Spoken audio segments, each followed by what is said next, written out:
Okay, let's dive into this. आज के इस एक्सप्लेनर में हम बात करने वाले हैं गोल्फ रूल 11 पार्ट 2 के बारे में। देखिए, एक प्रोफेशनल कैडी का काम सिर्फ भारी क्लब्स उठाने तक लिमिटेड नहीं होता, ठीक है।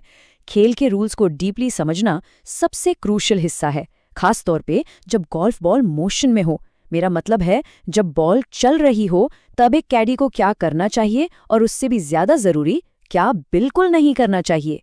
ये एक ऐसी छोटी सी डिटेल है जो पूरे लीडरबोर्ड की बाजी पलट सकती है। तो इस विश्लेषण का रोड मैप बड़ा सिंपल और क्लियर है।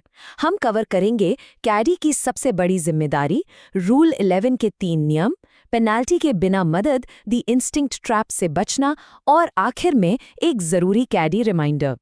इस स्ट्रक्चर को ध्यान में रखना कोर्स पर होने वाली किसी भी डिजास्टरस पेनाल्टी से बचा सकता है।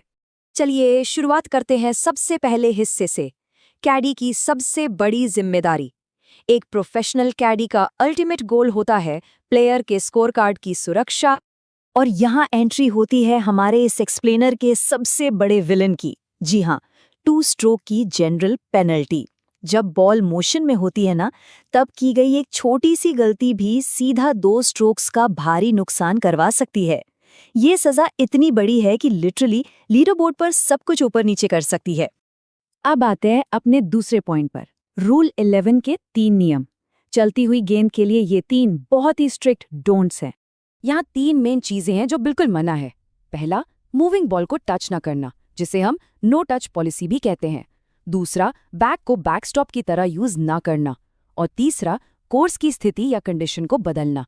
So the crucial point is, एक कैडी के इरादे चाहे कितने भी नेक क्यों ना हो, अगर रूल्स टूटे तो पेनाल्टी प्लेयर को ही भुगतनी पड़ेगी। No excuses. चलिए पहले रूल को थोड़ा डिटेल में देखते हैं, जो है नो टच पॉलिसी। जरा सोचिए, एक बॉल तेजी से बंकर की तरफ जा रही है। ऐसे में एक नेचुरल झटका लगता है ना कि यार बॉल को रोक लिया जाए ताकि प्लेयर का नुकसान ना हो। पर सच्चाई ये है कि बॉल को जानबूझकर छूना या रोकना सीधा 2 स्ट्रोक पेनल्टी को दावत देता है। यहाँ अच्छी नियत बिल्कुल काम नहीं आती। दूसरा इंपॉर्टेंट रूल इक्विपमेंट की जगह को लेकर है। किसी भी हाल में गोल्फ बैग को बैकस्टॉप की तरह यूज नहीं किया जा सकता।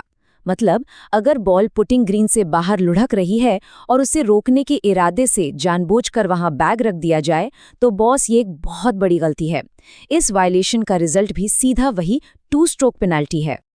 और तीसरा नियम जुड़ा है कोर्स ऑल्टरेशन से। सिंपल शब्दों में कहें तो जब बॉल मोशन में हो, चल रही हो, तो उसके रास्ते की किसी भी चीज के साथ छेड़छाड़ करना स्ट्रिक्टली प्रोहिबिटेड है। चलती हुई बॉल के रास्ते से पत्ते या कचरा हटाना, पैरों से घास को दबाना या किसी डिवॉट को ठीक करने लग जाना, ये सब बिल्कुल अलाउड नहीं है। ऐसा करने पर पेनल्टी पक्की है। ओके, तो अब तीसरे हिस्से की तरफ पढ़ते हैं, पेनल्टी के बिना मदद। आखिर एक कैडी कर क्या सकता है? रूल्स के दायरे में रहकर बिना किसी पेनल्टी के प्लेयर की मदद कैसे की जा सकती है, ये जानना सच में बड़ा एम्पावरिंग है। तो यहाँ दिमाग में एक बड़ा सवाल जरूर आएगा, पेनल्टी के बिना आखिर मदद करें तो करें कैसे? वेल, हर नियम सिर्फ रोक टोक नहीं लगाता। ऐसे कई मौके आते हैं जब बॉल के चलते वक्त भी मदद की जा सकती है।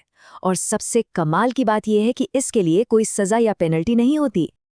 Let's move to and see how this builds. चलिए देखते हैं कि इसमें क्या क्या शामिल है। पहला स्टेप, अगर जमीन पर कोई फ्लैग स्टिक गिरा हुआ है तो उसे तुरंत वहां से हटाया जा सकता है।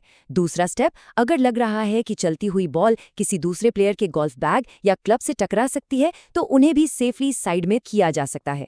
बिलीव इट और नॉट, इन कामों के लिए पेनल्टी का कोई डर नहीं होता। लेकिन यहाँ एक क्लियर लाइन ड्रॉ करना बहुत जरूरी है। नॉट अलाउड की लिस्ट में आता है घास ठीक करना या रास्ते का कचरा हटाना। ये बिल्कुल मना है। पर दूसरी तरफ अलाउड एक्शंस में आता है जमीन पर गिरी फ्लैग स्टिक या दूसरे प्लेयर्स के बैग्स को हटाना। ये एक बेसिक बट सॉलिड बाउंड्री है, जिसे दिमाग में रखने से सारा कंफ्यूजन दूर हो जाता है। अब आते हैं अपने चौथे सेक्शन पर, द इंस्टिंक्ट ट्रैप से बचें। कोर्स पर सारी टेक्निकल रूल्स पता होने के बावजूद एक ऐसी बिहेवियरल गलती है जो बड़े बड़े कैडी से हो जाती है। Now what's really interesting about this slide is, यहाँ हम सीधा ह्यूमन साइकोलॉजी की बात कर रहे हैं। द इंस्टिंक्ट ट्रैप या सहज प्रवृत्ति, मतलब चलती हुई बॉल को पानी या किसी हैजर्ड में जाने से रोकने की एक नेचुरल लेकिन बेहद खतरनाक इच्छा। जब बॉल पानी की तरफ बढ़ती है तो रिफ्लेक्स एक्शन कहता है कि भाई रोक लो इसे। पर एक प्रोफेशनल कैडी के लिए उनका अपना यही हेल्पफुल इंस्टिंक्ट उनका सबसे बड़ा दुश्मन बन जाता है। इसीलिए the key is to control the urge. अपनी इस नेचुरल बचाने वाली इच्छा पर काबू पाना ही एक कैडी का असली टेस्ट होता है, क्योंकि अगर पानी से बॉल को बचाने के चक्कर में आकर इंटरवेंशन किया गया तो प्लेयर पर सीधा 2 स्ट्रोक पेनल्टी लग जाती है। सोचिए, बॉल बचाने की कोशिश की वजह से प्लेयर का उससे भी बड़ा नुकसान हो गया। और अब आखिर में हमारा 5वां और फाइनल सेक्शन, एक ज़रूरी कैडी रिमाइंडर। ये हिस्सा बताता है कि एक आम शुरुआती कैडी और एक सच्चे प्रोफेशनल के बीच में आखिर फ़र्क क्या होता है। एक बड़ा ही सटीक कोट है यहाँ पर। एक प्रोफेशनल कैडी बनने के लिए गेम फॉर्मेट्स और टेक्निकलिटीज़ जानना बेहद ज़रूरी है। सिर्फ एक भारी बैग उठा लेना काफ़ी नहीं होता। नियमों की गहराई समझना, गेम का स्ट्रक्चर जानना और ऐसी छोटी छोटी टेक्निकल डिटेल्स का मास्टर होना, यही एक सच्चे प्रोफेशनल की पहचान होती है। तो इस एक्सप्लेनर के अंत में एक सवाल छोड़कर जाते हैं। ऐसा कौन सा टेक्निकल नियम होगा जो एक कैडी के डिसिप्लिन का अगला सबसे बड़ा टेस्ट बनेगा? गोल्फ कोर्स पर ऐसे कई और नियम मौजूद हैं जो हर कदम पर धैर्य और अलर्टनेस को चैलेंज करते हैं। इन टेक्निकलिटीज को सीखते रहना और खुद को अपडेट रखना ही इस खेल में बेहतरीन बनने का रास्ता है। जरूर सोचिए इस बारे में।